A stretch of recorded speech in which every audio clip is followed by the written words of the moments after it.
In this video, we're going to be looking at auxiliary verb structures. The basic structure for auxiliary verbs will be that you'll have a verb plus a verb phrase will combine to give us a bigger verb phrase. So the auxiliary verb is going to take a verb phrase as its complement, and we'll get a bigger verb phrase. Okay, so there it is structurally or graphically. The X down here just means that whatever form the auxiliary verb is in will determine the form here as well.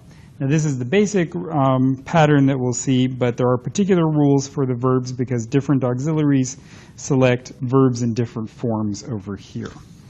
Okay, so for example, the motive and do take the verb in the plain form. The verb in the plain form, that's the dictionary form that you would look up.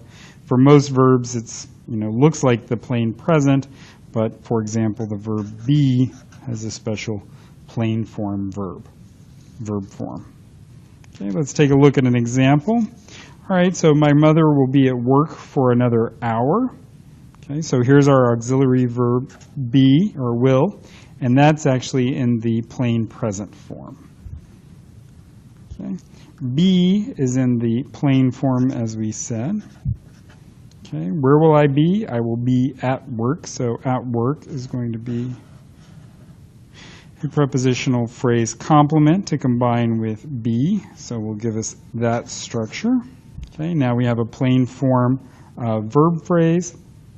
The auxiliary here could either select that, and then that resulting verb phrase could combine with for another hour. The adjunct or for another hour could combine first with this one. Let's go ahead and draw it that way. Okay, so for another hour, another is a determiner. Hour is a noun, a singular noun, it's a noun. Put those together, we have an NP. For is the preposition, and we get the prepositional phrase. Now these guys combine to give us the verb phrase. Okay. Now this auxiliary verb can select that verb phrase. Okay, and we'll get, this will be plain present. This one was plain form. Okay, mother in singular nominal. My is an NP gen. NP gen plus a nominal gets us an NP. It's singular. Put those guys together, and that'll make a sentence. So that'd be the structure for that sentence.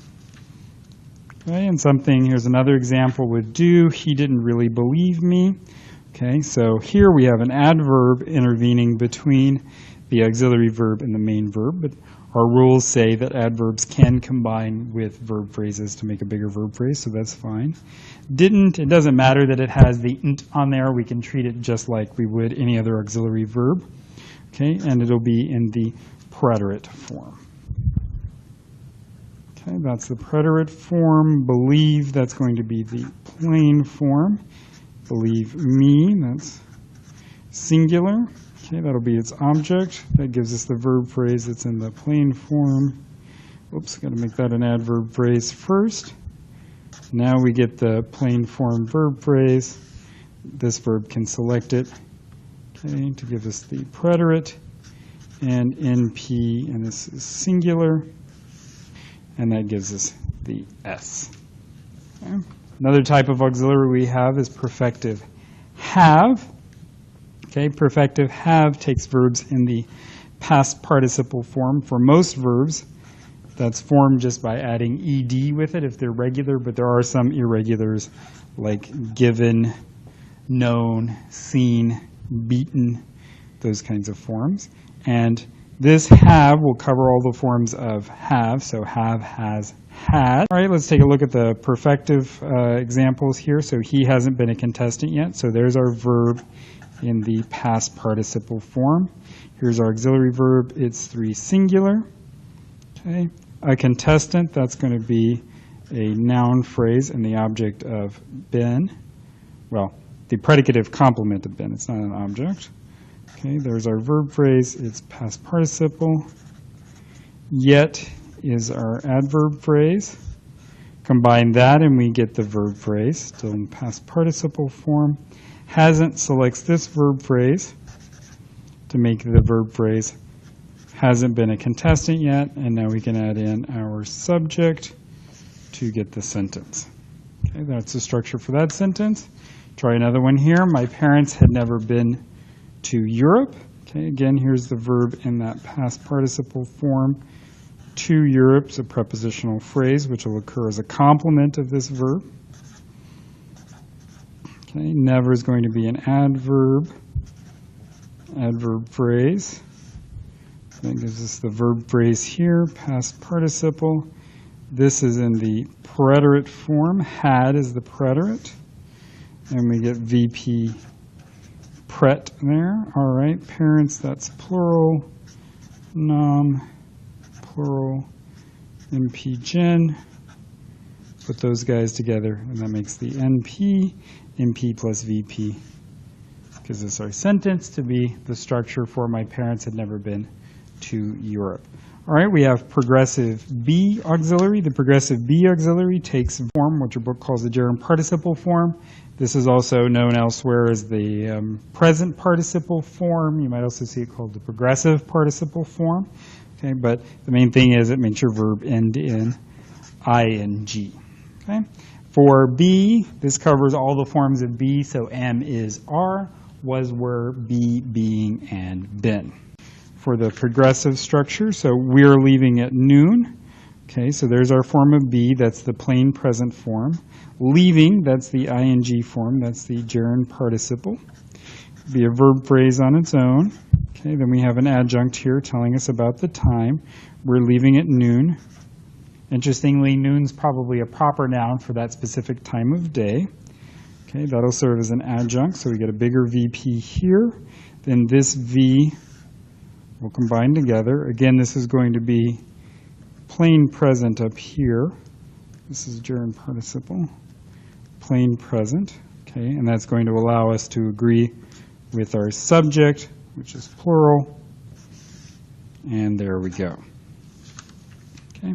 The students were eagerly awaiting more trees. I'm sure they were. Okay, so let's try out this sentence. All right, there's our auxiliary again. That's the plain preterite form. Awaiting, that's the gerund participle form. They were awaiting what? More trees. Okay, trees is plural. That gives us the NP. That'll be the object. What were they awaiting? More trees. Okay, here we have the adverb. Adverbs can combine with verb phrases to make bigger verb phrases. And then the auxiliary is going to select the verb phrase. Okay. All right. And we said were is plain preterite. So this will also be plain preterite. So we can have our subject-verb agreement here. The students, that's a plural noun phrase. Noun phrase plus verb phrase gives us a sentence, and that'll be the structure for the students were eagerly awaiting more trees. Okay, one more. We have two types of, well, really they're kind of many types of be, but another be auxiliary is the passive be auxiliary. Again, covers any types. This one, like perfective have, takes the verb in the past participle form, and this gives you a passive meaning. So we see that in something like, he wasn't so easily beaten. Here's be. That is the first or third singular preterite. Beaten, that's the past participle. Okay. So easily, adverb, adverb phrase. So is going to be an adverb modifying it. Okay, adverb phrase plus adverb phrase gives us an adverb phrase plus a verb phrase gives us the verb phrase, headed by a past participle verb. We put these guys together and we get the verb phrase. Again, this is the third singular preterite, 3SG pret up here as well. All right, and then we have an NP, it's singular, so our subject-verb agreement works out. And we get our S here. Okay, here's another example. The subject is followed by the predicate. Okay, by the predicate, it's going to be a prepositional phrase. And it will serve as a complement of the verb. Okay, because it would correspond to the subject of the active sentence. The predicate follows the verb. Okay, so follow is past participle because it's got the auxiliary be before it in the form of is. Okay, Okay, that'll be the complement, so that'll give us the verb phrase. Is, that's going to be the third singular present, so that'll combine, so we get a VP, and it's 3SG. The subjects are noun phrase, subject plus predicate gives us our sentence. All right, there's no requirement that you only have one auxiliary in your sentence. You can have multiple auxiliaries. So here we have the new parents haven't been sleeping well. Haven't's an auxiliary, been is an auxiliary, and then sleeping is our main verb. It's in the gerund participle form because it has be before it. Be's in the past participle form because it has haven't before it. And then haven't is in the plain present. The first auxiliary or the first verb, if something's going to be tense, it'll always be the first verb in a string of verbs. Okay, sleeping. This will be an adverb phrase, sleeping, telling how he was sleeping, sleeping well. That's gerund participle. Been sleeping well. That's past participle. Haven't been sleeping well. And that's the plain present. All right, the new parents, we've got an adjective phrase here. Parents, plural, nom,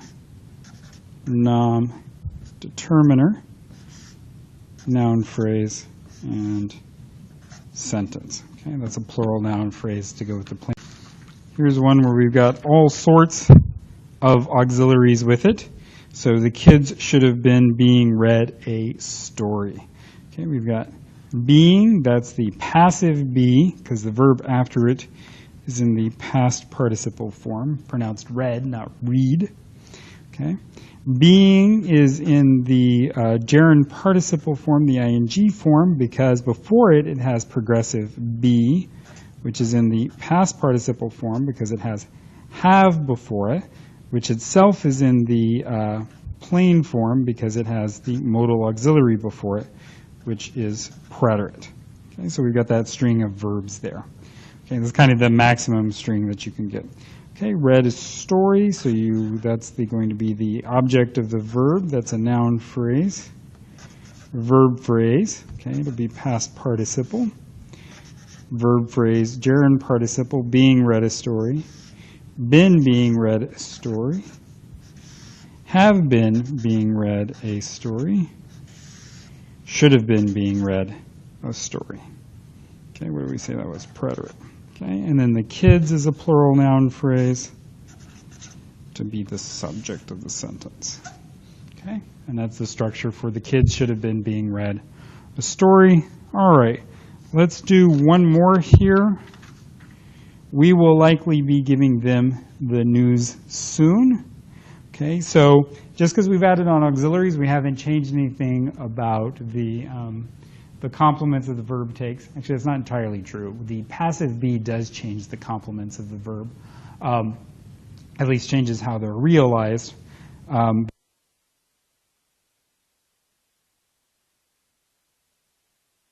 Has two objects here, them, which is a plural noun phrase, and the news looks like a plural noun phrase, but it's actually singular. The news is good, we would say. All right, so that is the indirect object and the direct object. They'll combine directly with the verb in the gerund participle to give us the verb phrase. Okay, soon will be an adverb phrase, and we can combine those guys to make a bigger verb phrase. Okay, be is going to be in the plain form because it has a modal auxiliary before it, will, okay, which is in the plain present. Okay, be gives us the plain form, likely is going to be our adverb phrase here. Okay, that gives us the bigger verb phrase, plain form. Now again, note with the intervening adverbs, it doesn't change that this has to be in the plain form because will selects a verb phrase that's in the plain form following. Okay, and then will gives us that verb phrase, it'll be in the plain present. This is plural, and noun phrase plus verb phrase gives us a sentence. All right, and that's the structure for we will likely be giving them the news soon. All right, and hopefully now you can draw structures with auxiliary verbs.